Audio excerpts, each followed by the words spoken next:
अयोध्या के राम मंदिर में प्रभु श्री राम विराजमान हो चुके हैं। प्रधानमंत्री नरेंद्र मोदी ने 22 जनवरी को मुख्य यजमान बनकर मंदिर में श्री राम लल्ला की प्राण प्रतिष्ठा की।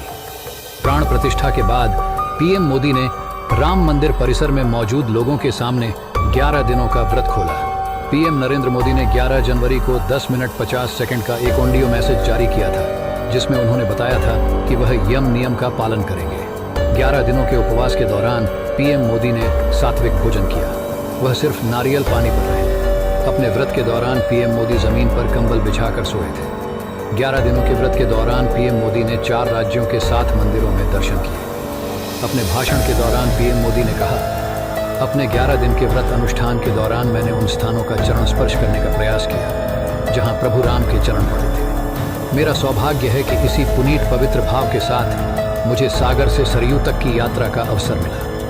आइए जानते हैं अपने 11 दिनों के व्रत के दौरान पीएम मोदी ने किन मंदिरों के किए दर्शन। प्रधानमंत्री नरेंद्र मोदी के व्रत की शुरुआत 12 जनवरी से हुई। इसी दिन पीएम ने महाराष्ट्र के नासिक में एक रोड शो किया। फिर उन्होंने शहर के पंचवटी क्षेत्र में गोदावरी नदी के तट पर कालाराम मंदिर में दर्शन किए। प्रधानमंत्री ने जल पूजन और आरती की। राम भजन में भी शामिल हुए। रामायण के अनुसार भगवान राम, भगवान लक्ष्मण और देवी सीता अपने 14 साल के वनवास के 10वें वर्ष के बाद कुछ वर्षों तक गोदावरी के तट पर रहे थे। वीरभद्र मंदिर आंध्र प्रदेश। इसके बाद 16 जनवरी को प्रधानमंत्री की तीर्थ यात्रा आंध्र प्रदेश के लेपाक्षी में हुई। यहाँ वीरभद्र मंदिर है।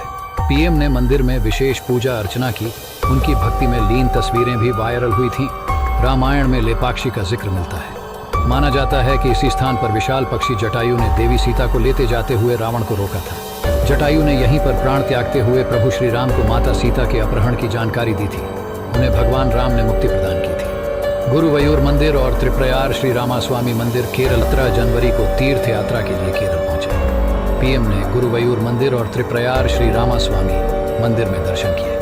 प्रधानमंत्री ने त्रिशूर जिले के मध्य में स्थित गुरुवयूर में भगवान कृष्ण मंदिर में पूजा अर्चना की। इस मंदिर में पीएम मोदी एक्टर ने नेता बने सुरेश गोपी की बेटी की शादी में शामिल हुए। इस मौके पर मोहनलाल, ममूटी, जयराम और दिलीप समेत मलयालम सिनेमा के कई चेहरे मौजूद थे। रंगनाथ स्वामी मंदिर तमिलनाडु। पीएम की तीर्थ यात्रा का आखिरी पड़ाव 20 जनवरी को तमिलनाडु के तिरुचिरापल्ली में रंगनाथ स्वामी मंदिर में था। इसका अयोध्या से ऐतिहासिक संबंध है। ये मंदिर देश के सबसे पुराने और सबसे प्रतिष्ठित मंदिरों में एक है।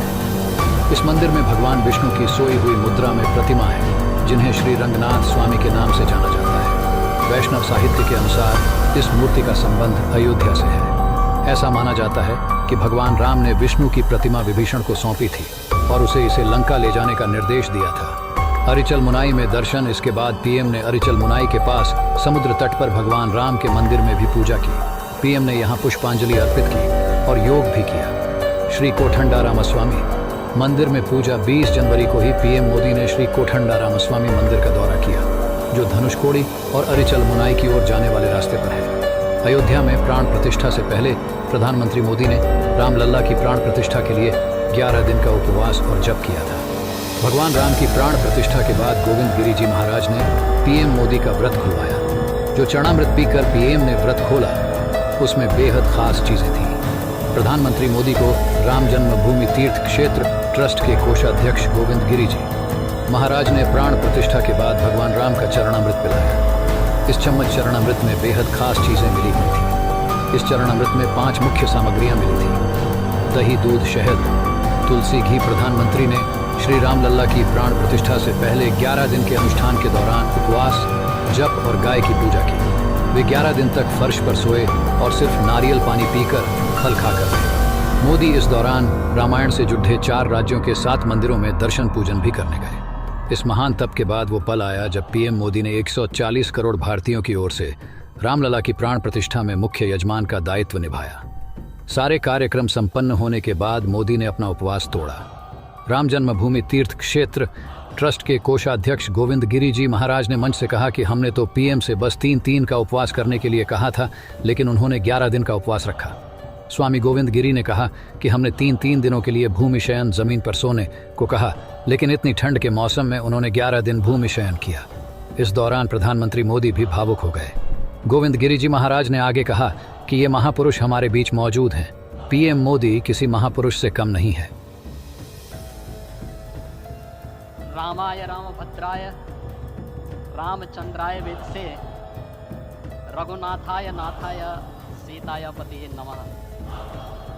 श्री रामलला भगवान की, श्री रामलला भगवान की, भारत माता की, भारत माता की, सरयू माता की, सरयू माता की, जय जय सीताराम।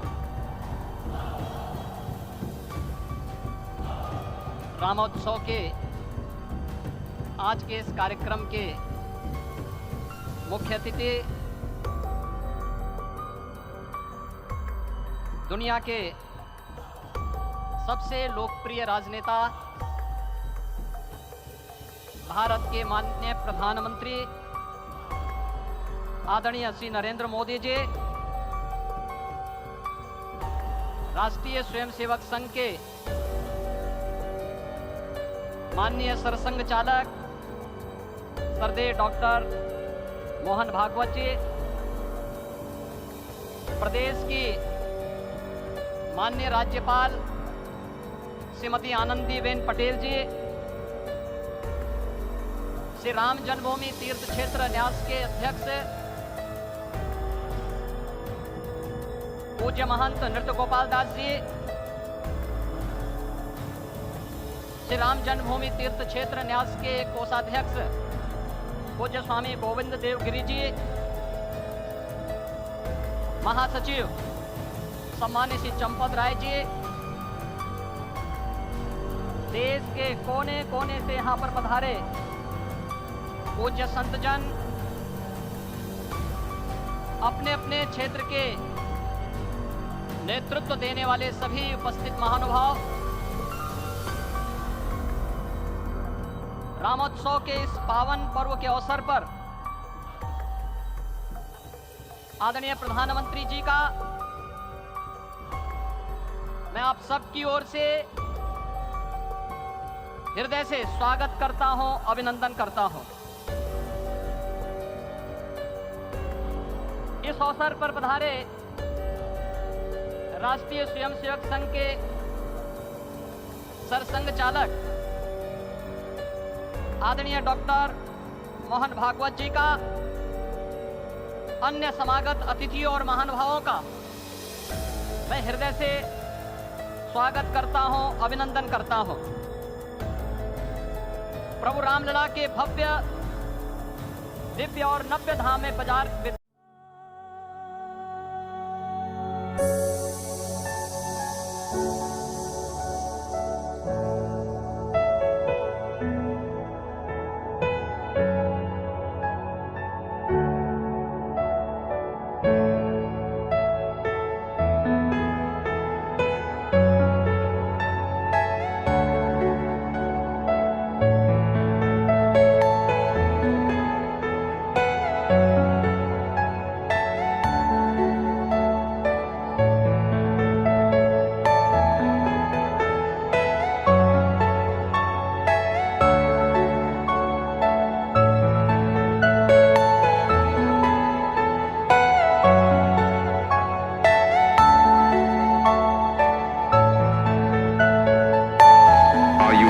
personal dream.